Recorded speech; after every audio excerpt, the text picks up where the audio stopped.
I swear people are losing their minds out here. The world is crazy right now. I try not to put a lot of energy into the negativity, but as y'all know, the anti-blackness, the insanity that is being perpetrated using black folk as dumping grounds for all the negativity of the world, that is something that we're dealing with really in a very serious way right now. And black women finding a safe haven for them and their children has become a very, very touchy and challenging situation. And on this video, I want to talk about a safe haven for black women and children. And I say black women and children because black women are the heads of, the bulk of our households globally. So women are running the households. They're taking care of the children. They're taking care of their community. They're doing everything. And this is in the face of hostility due to gender, due to race, due to skin tone, skin color, due to, who we're dating or who we aren't dating, whether we're married or if we're not married, whether we're married with children or single with children. There's so much hostility.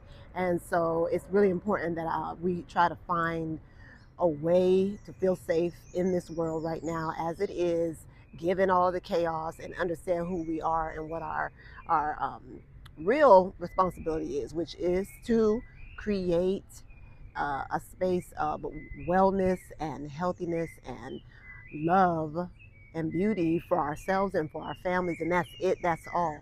And so if you're interested in that kind of content, stay tuned, put a like on the video, and let's get into it. Those of you who don't know me, my name is Imara Ifawuyi, and this is Find Your Free. Welcome, welcome.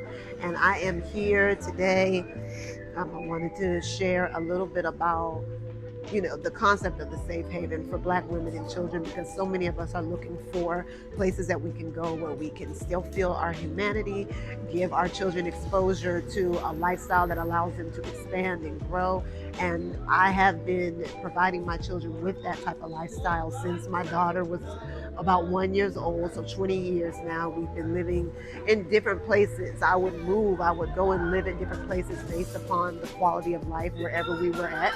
As things shift, we shift. And that's part of being quite nomadic, which I think for many years I was. Now we are based in Sao Paulo, Brazil. We've lived in Brazil a few different times and finally decided that this was the best place for us.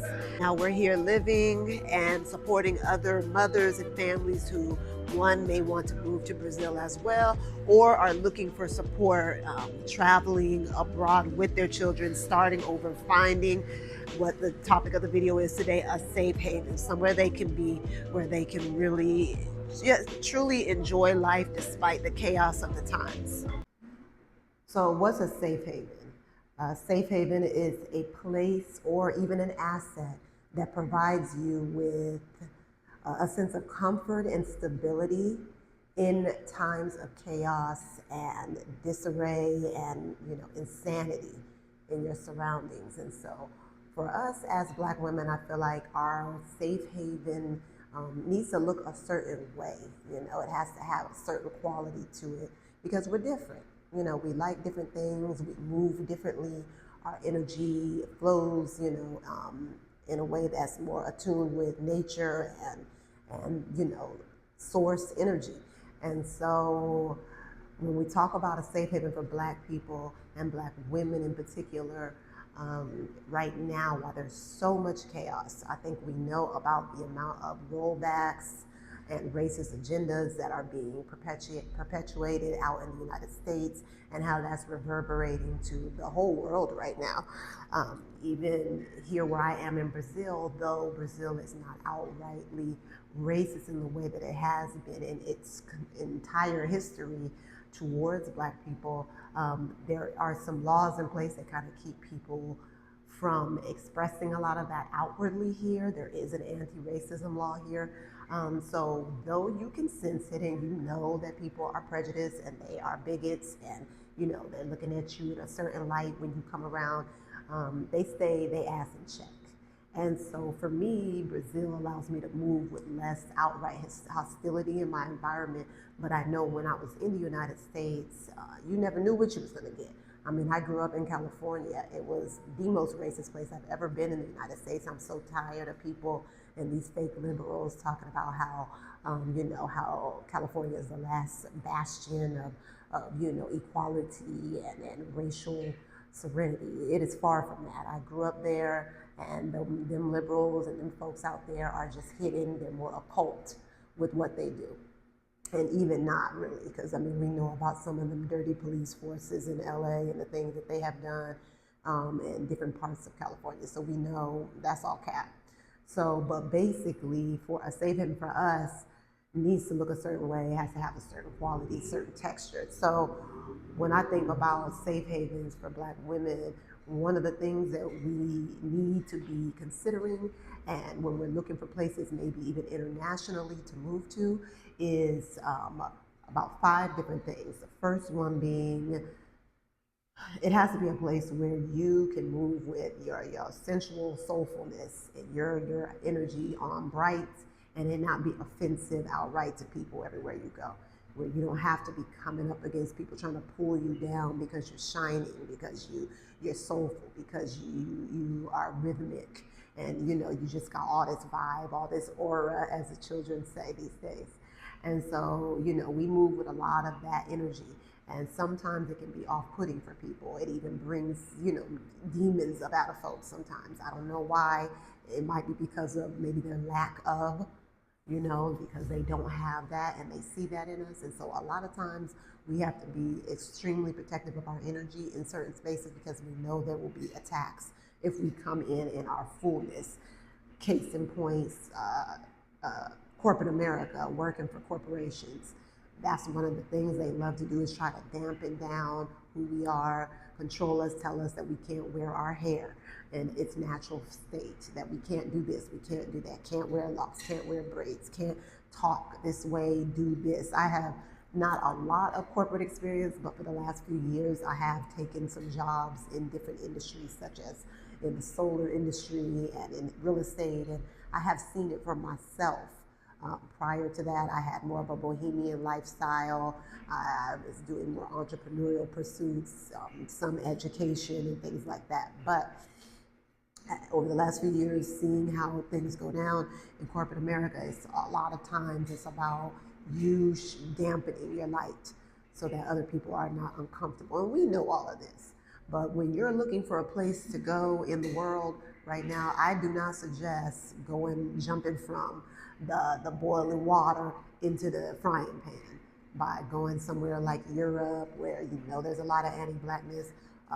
Most of these places are not really that open to having especially large amounts of Black folk migrating and immigrating and staying there. It's unfriendly, it's stale, and nowhere you want to be. And I have spent a lot of time in Europe. I won't say all of Europe is horrible. Obviously, I haven't even been to all of Europe, but I will say that's one part of the world that I have no draw to. And I would not go there, especially in these times when things are changing swiftly.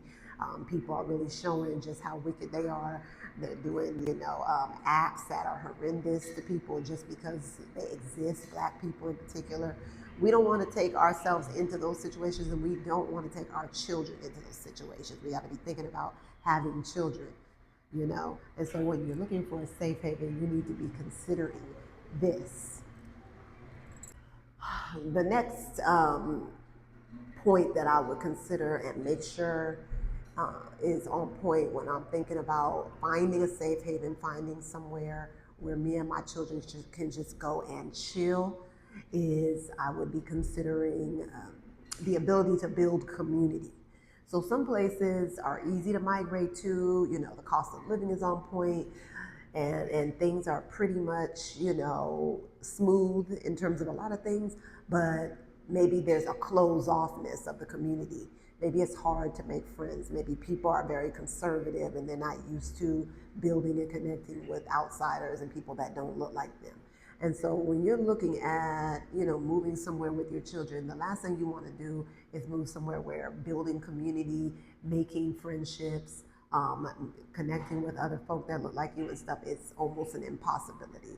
It just doesn't make sense. I see a lot of these younger families that are traveling with their kids and they're taking them to all these places where the people just are not friendly like that. You need to be able to build community. Your children are not going to want to be living somewhere where they're iced out and can't feel themselves as humans and their humanity, because being social, being in community, and all of that is part of how we expand in our humanity. And so when you go somewhere where there's a lot of isolation for you and your little pod, it can be very detrimental. And it doesn't feel like a safe haven anymore. It's still, in another way, your nervous system is still dysregulated. You don't feel good. You are worried all the time about the situation you're in. So it's best when you are thinking about a safe haven that you really consider the ability to connect with people. How friendly are they? How open are they? And you need to do some research around that before you even think about going abroad to another country or going to another even state or city in America or wherever you're at. The next thing that's going to be really important when you are seeking safety, when you are seeking nervous system regulation, where you are seeking to have peace in your life, where you're not having to deal with forces of darkness every time you step outside your door. It's like you're on a battlefield. So when you're looking to have that sense of stability in a world of chaos, another major consideration is obviously the cost of living and where you're going. Okay, so if you know that you like so many things, there's a place that checks so many boxes for you, but the cost of living just isn't going to be sustainable. Maybe you only have a lump sum of money that will only last you a few months. Maybe you haven't set up your online work situation or your online business or whatever it is. I do not suggest choosing a place that is going to have you feeling stress in the long run around being able to survive there. So in order to avoid that situation, you want to look at your biggest expenses. What are my biggest expenses for me and my family? Usually for most of us, that tends to be, it's so many expenses these days, right? Because people are paying for obviously housing, food, transportation, fixing and repairs of things around the house, for the car, for this and that, extra curricular things for the children, for yourself, having, a social life, and also, subscriptions for this and that, paying your business overhead, whatever it is. You want to make sure that where you're going, at least those core items such as housing and food are priced at a way where no matter what is going on, you're going to be bringing in enough to cover those expenses. Okay, so you want to look for places that don't, the rents don't look like they do in the U.S. Right now, from what I hear, for like a 2-bedroom apartment in a lot of cities, you're looking at $2,000 a month and upwards. So, to be able to cut that drastically, you need to do the research on the places that will allow you to secure those core items, okay? Maintain your stability in those core items, and be able to go from there and build so that you can have all of the other things that allow your lifestyle to flow like you like it to. And so that is really important as well. The fourth really important area of consideration, I think, for Black women that are looking for safe havens for their families, for themselves, if you're a single woman, is that you go somewhere where you see your likeness. Okay, you need to be. We're not going to be happy somewhere where there's no Black people. I mean, let's just keep it a buck. One of the things that drew me here to Brazil and has drawn me here time and time again is that it is a country that is, what they say, 50% Black and pardo, so mixed Black. So in other words, it's a colorful country. So while I live in the central portion of Sao Paulo, Brazil, which is a, on the surface, very kind of white looking city, we're here in mass. Okay, there's a lot of brown and Black folk all around this place, and so no matter what, you're not going to feel like you're not seeing your folks, because at the end of the day, we have our own energy. We have our own vibes. We move a certain way. We connect a certain way. There's just no getting around the power of, being black and having connections with other people who look like you. You just can't get around it. Nothing is going to fulfill you the same way. And it's sad, yes, we're on this so-called race thing or whatever, but at the end of the day, we all deserve to have that comfort and that connection that feels like home. You know what I mean? And that's what it feels like with us and when we're dealing with each other. And so it's important that you go somewhere where you can tap into a black community. You don't want to go somewhere and not have that. And so I don't think people consider all these things when they're planning their time abroad or moving abroad or looking for places to go where they can feel good. You're not going to feel that good more than likely if you don't have your own folks to tap into. Okay, and so Brazil has a big, not huge, but a good size African American population as well. So I have a lot of friends from the States here. It is a good place for us to come where you don't feel like a fish out of water. It's nice to tour other places and experience other cultures and different types of people and everything. But if you're looking for a safe haven right now, while we in the midst of shit, some say the apocalypse, I don't know. It seems like a lot of stuff is being torn down right now. It's coming crumbling down. So, if you're looking for somewhere to go and you want to feel good, you want to make sure that there's some community of likeness that you can tap into. Okay, so make sure when you're thinking about things that you keep it real with yourself about that. I know a lot of us are going not to black countries, but going to places like Thailand, where a lot of us have migrated to because of the cost of living and the quality of life. And so maybe something like Thailand is what you need to be looking towards, so that you can, enjoy your life, have friends, have community, and also be able to navigate things and not feel so isolated and so, kind of different from everyone in your surroundings. And the fifth point that I think is really important that we secure and make sure is in place when we go somewhere, when we're moving somewhere, where we're looking for that peace, is that we ensure that the way of doing things, the quality of life, and the culture of this new location, place, space is one that your nervous system feels relaxed in, where you don't feel like you're suffering from CPTSD and PTSD and anxiety and all of these different things just to get through your day to day. There will always be times when, yes, your nervous system is in hyper mode, it's doing what it's supposed to do, and it's recognizing dangers and threats. And it does what it's supposed to do, but overall, that nervous system should be in the background,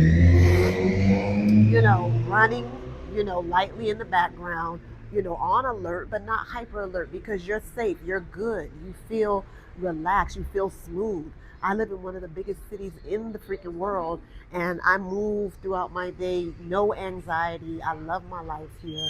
The environment itself allows for me to have a relaxed experience despite the kind of rushing around that's happening around me.